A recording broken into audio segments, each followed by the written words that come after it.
Hey, Jacob. Oh, hey, Matt. What are we driving today? It's a bloody Volkswagen Amarok. Oh, the Volkswagen Amarok. You know, Jacob, this car came out about 9 months ago. Has it been that long It's already? been that long, and guess what? Were you pregnant? It's a boy.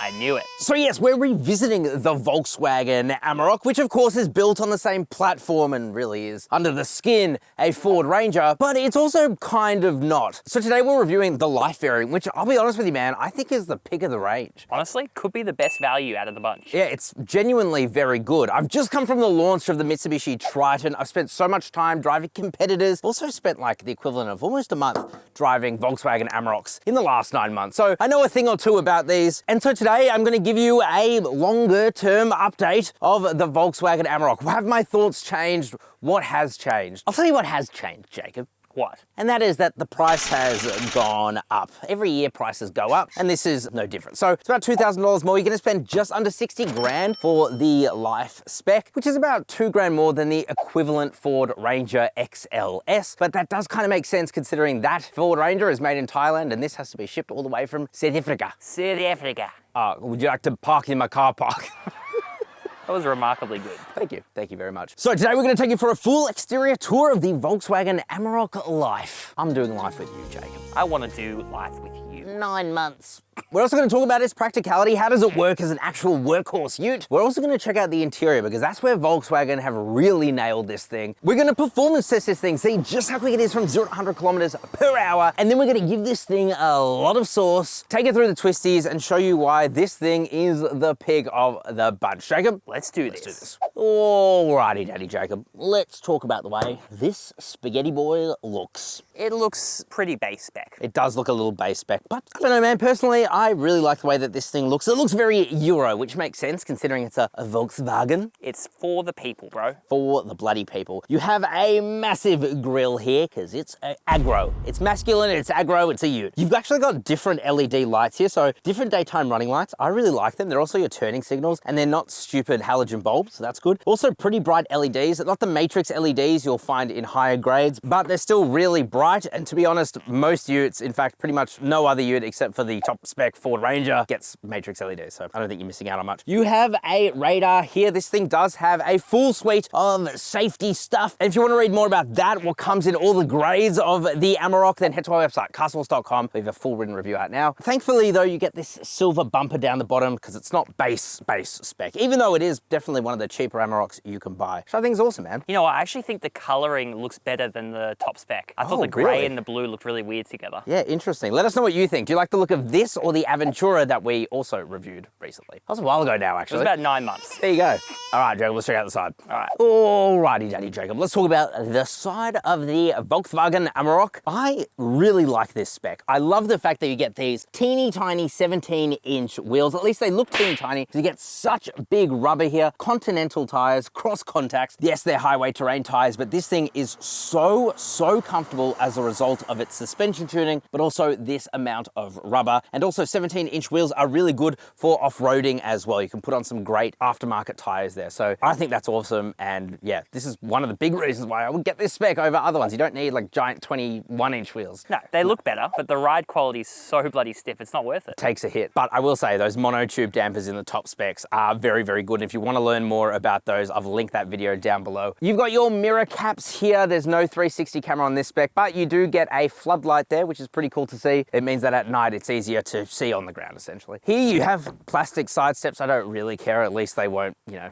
dent. Yeah, you don't want a dent. Unfortunately, no keyless entry and go. So you do have to use the old-fashioned method of the key, including turning it on. But I mean, it's not the biggest deal. It's just one of those things. You're in a shopping center, you find your car. It's just easier to not have to fish out your key. You do get privacy glass though, which is great to see, especially considering that this is one of the lowest spec. You of course get leaf spring suspension because this thing is a workhorse. It's a ute. It's something that you can use for work 5 days a week and then, you know, take your family out on the weekend. That's really really what they're designed for. And in Australia, we love our dualies. You get your dual cab, and that's definitely the largest seller in the product mix. But you can tell that this is definitely one of the cheaper Amaroks by the scratchy black plastic kind of dotted around. It's not too bad though. Matt, I got a question. Ask me. What does full motion mean? Full motion, it's when a mummy and a daddy really love each other very much? Yeah. No, it's Volkswagen's name for a four-wheel drive system. Obviously, this is a Ranger really under the skin, so it uses, well, a shared four-wheel drive system with the Ranger, but it's a very good four-wheel drive system. So, you know, can't really complain there. It isn't permanent four-wheel drive, which would be nice, but you can get that in higher specs.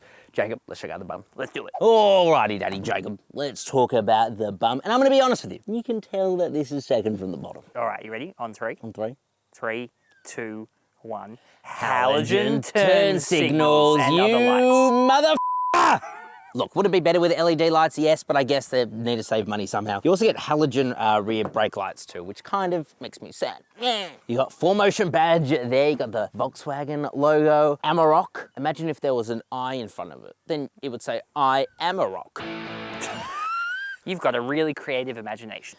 Black scratchy bumper there. This does have 3.5 ton braked towing. Actually, as part of the 2024 update, this now gets a trailer brake control as standard. So honestly, that's good to have because you used to always get the towing package, but you didn't get that, so that was a bit weird. Anyway, you've also got your brake light here, so it means that if you do have a large load in the rear, such as Matthew Brand, then you've got a third brake light there to make sure you don't cover it up. That's very important. I can't.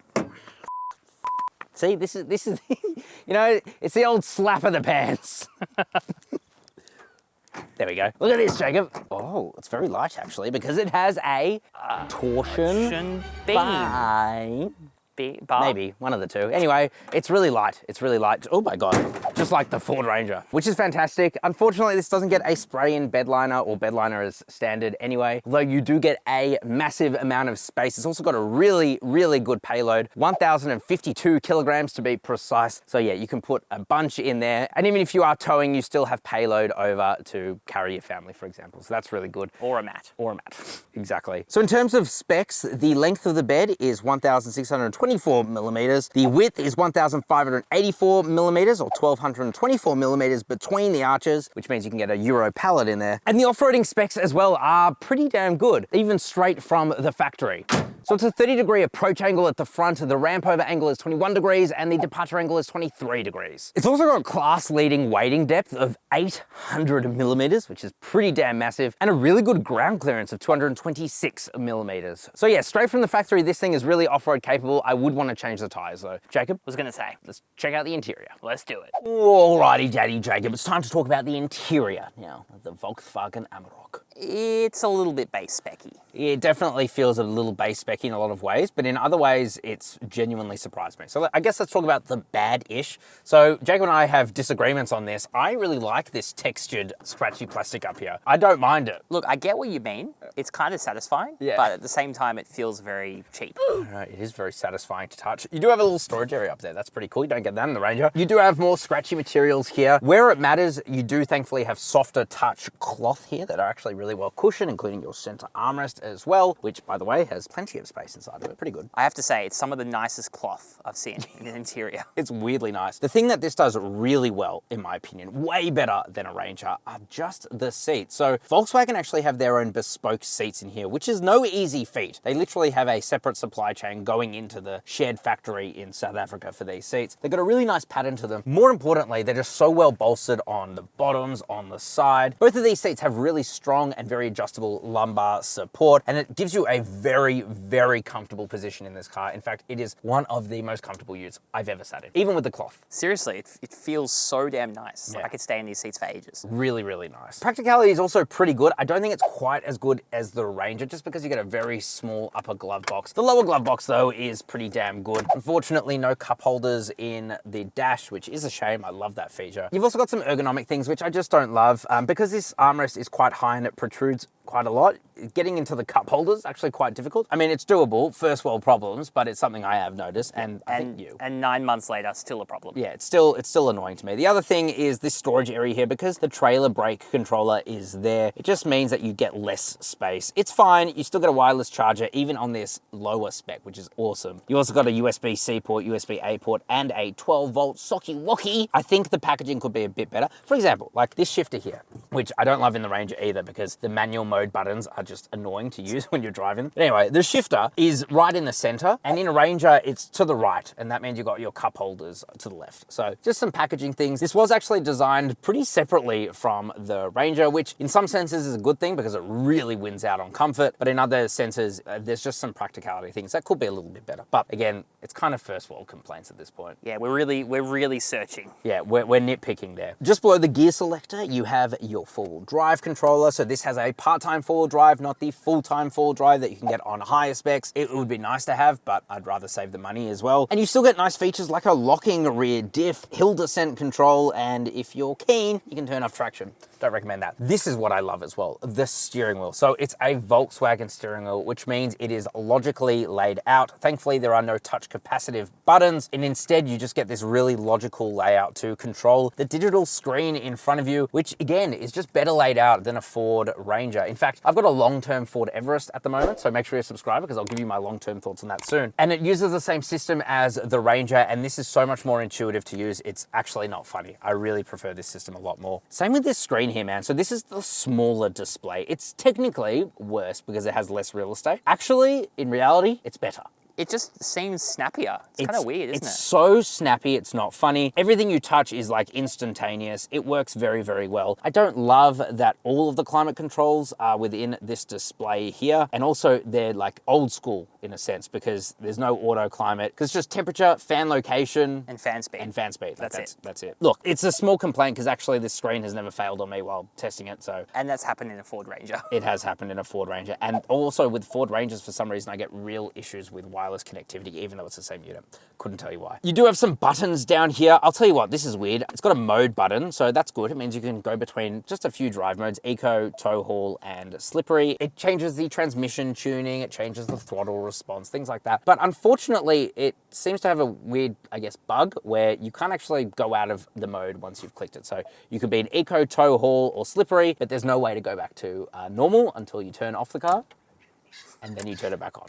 And now you're back in normal. Yeah, I mean, I think that's just an easy software fix. Yeah, so maybe that's one to take on the chin, Volkswagen. But otherwise, man, I'm really impressed with this interior. Like, it's a really nice place to be. Yes, it's got that scratchy plastic. I don't really care because the touch points that you actually touch, they're nice and soft. It's just more comfortable, man. Yeah, and you know what? Even though it does have those hard scratchy materials, the road noise inside the cabin is actually not that bad. It's phenomenal. And no rattles or squeaks either, so I'm happy to report that. Let's check out the back seats. Let's do it. Alrighty, Daddy Jacob. Let's talk about the back seats now. The back end of this bad boy. The business end. The daddy.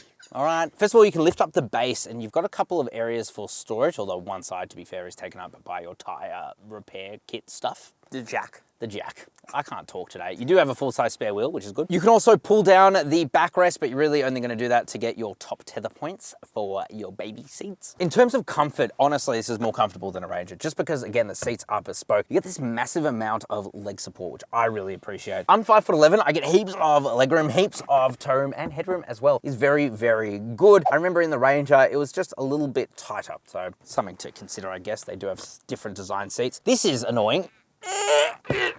It's really hard to open this armrest. The cloth here though is nice and soft, and you get a couple of cup holders within there as well. And again, the seats, even though, you know, they're this pretty basic cloth, they are very, very comfortable. I will say here on the Life, you don't get any air vents, which really does suck, especially on a hot day like today. Also, you get a 12-volt socket, but you'll need an adapter if you want to charge devices up. So there is that. We can live with these things, bro. We can live with these things. But you know what I can't live without? Tell me. CarSauce.com/buy. Oh, I've trained you well. That's right. We've partnered with MotorScout, and MotorScout are Australia's leading car buying service. I mean this very seriously. Not only will we get you the best price on your next car with no obligation and no hassle, because that's really important to me, we also have a huge network of dealers, thousands of dealers, who will all bid to get you the absolute best price, and we get a small commission that is fixed off every sale. So we will always work for you. Not to mention, you'll get your car quicker. Oh yeah, you'll get your car quicker, exactly right. We find a lot of cars that other people simply cannot. So head to CarSauce.com/buy and join the thousands of 5-star reviews that these guys have got. We've got a good relationship with them, and we vetted a lot of other people, and they're the best. They are. All right, Daddy Jacob. It's time to launch the Amarok. Let's do it.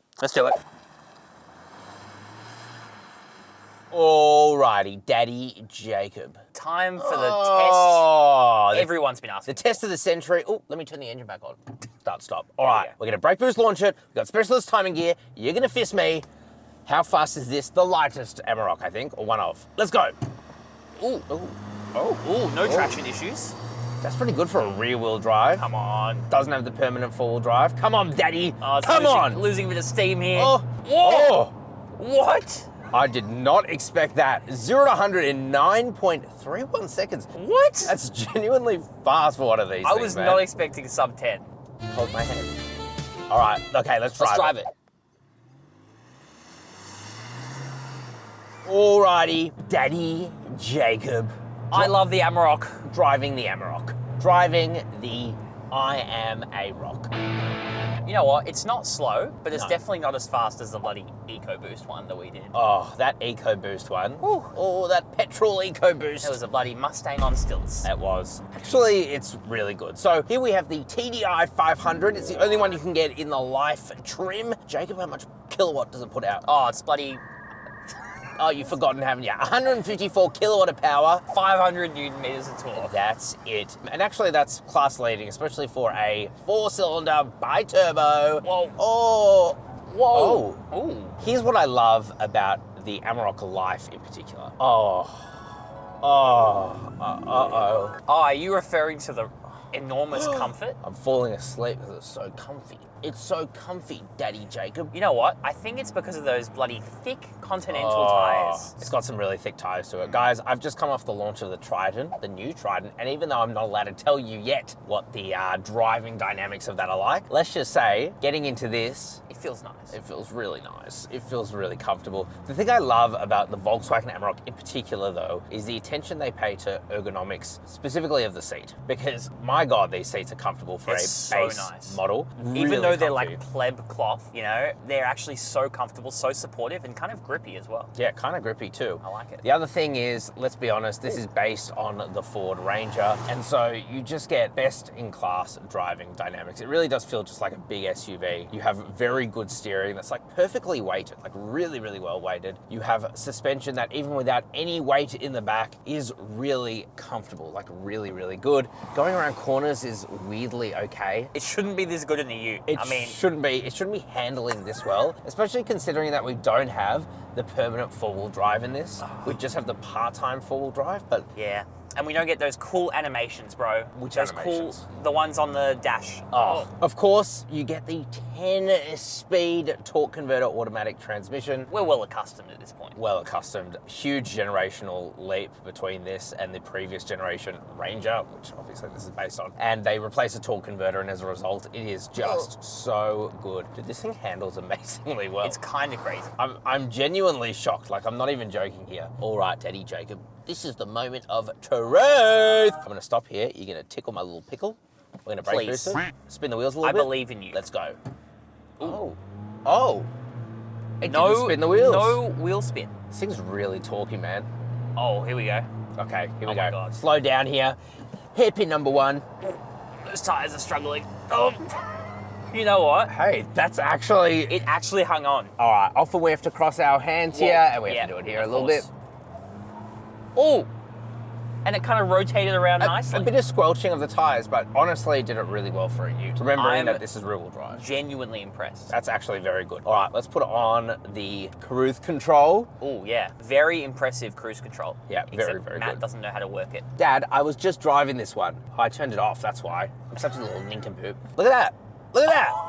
Look at that. Often cars will actually disengage the steering They wheel. never work on that corner. Never. That was incredible. So it's really well calibrated. This thing will essentially drive itself down a highway. Don't take your hands off the steering wheel, by the way. The lines aren't even visible here. No, it's really terrible. All other cars struggle. We're getting close to the bush. It was just like, no.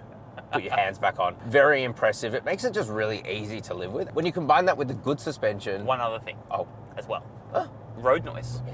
It's not bad. It's not bad. No. You'll always hear the engine, but Yeah. I'd rather have a bit of engine feedback than none. I mean, in the Aventura, it was very refined. It was very refined. Yeah. I don't know, man. Considering that this is the workhorse of the range, I mean, technically the core is, but you know, second from the bottom, it's kind of cheap comparatively, like, it's actually really nice, man. You know what, if this is your workhorse, you're doing all right. You're doing all right. This is definitely one of those cars where you can live with it day to day for work, but then have it on the weekend as a family car. It feels like a family car. Except it'll probably smell like petrol if you keep all your tools in it. That just brings back childhood memories, bro. I don't know why your family's tools were doused in petrol, but hey, we're not all like Maybe that. diesel. Alrighty, Jacob. All right. Final thoughts. Alrighty, Daddy Jacob. Final thoughts on the Bloody Amarok. Dude, that motor is stuffed. I think it needs a new motor in there, Volkswagen. Anyway, final thoughts on the Volkswagen Amarok, please. You know what? I Take it actually away. think for the money at this price point, it's extremely premium. And the way it drives is pretty much ridiculous. Yeah. I can't actually tell you guys yet about the Mitsubishi Triton because it's still under embargo as of filming this. But let me just say that this thing, it really does feel its price point. It's super premium. I love the way it drives. I actually think the interior is really good, especially considering that it is on the lower end. It's not quite base model, but it's not far off. Really good package, man. And if you want to buy one of these or any other ute, make sure you head to carsauce.com/buy and we'll help you out. Ciao for now. Bye-bye.